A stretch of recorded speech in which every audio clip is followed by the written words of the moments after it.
Hi and welcome to a Jarvis Walker Fishing Tips. Today we're going to run through some marlin basics with well-known skipper Haydon Bell.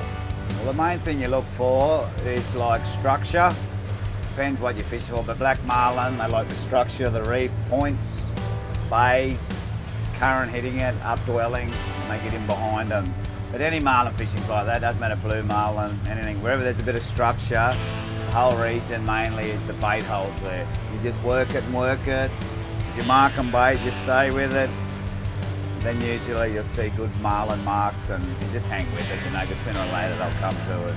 And then they like to sit at that 40-50 metres, you know, and sometimes you might have to work them to get them up, but you know, you go in and out, sometimes out 250 metres, back in, you know, 100 metres, depending on different things, but that's kind of, because they come up, I think they must hit that edge and they kind of come up, and that's where they hang along it, you know, but sure enough, there's no fences, you can find them anywhere.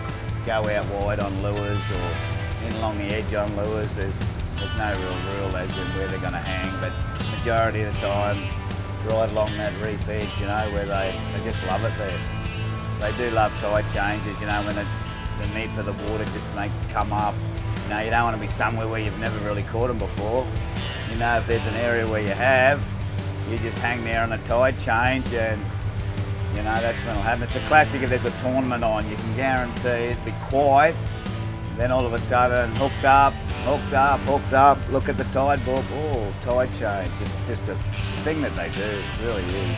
Generally we have a skip bait and a swim bait, and sometimes we'll have another skip bait out the back because sometimes you get a bit of a finicky one that might just be out there cruising around, but always a swim bait and a skip bait majority of the time, all the time. Then sometimes you put one long out the back, or some people put a lure out there, just something a bit different. When you're trolling for marlin, it's also a good idea to throw out a skirt. You control it a little bit faster pace and you never know what might grab it. The first 5 minutes, the most crucial part of any fight of a marlin. You know, you got to keep the boat going, trying to keep that slack line, or maybe go a bit faster if he's jumping towards you. Otherwise, they're just shaking their head.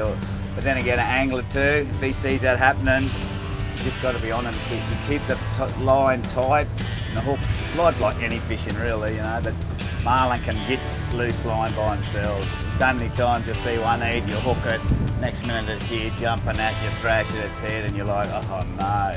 And nearly 90% of the times, she'll get off. At the moment, we've got custom built 130s and the San Diego 130s, which have been unbelievable.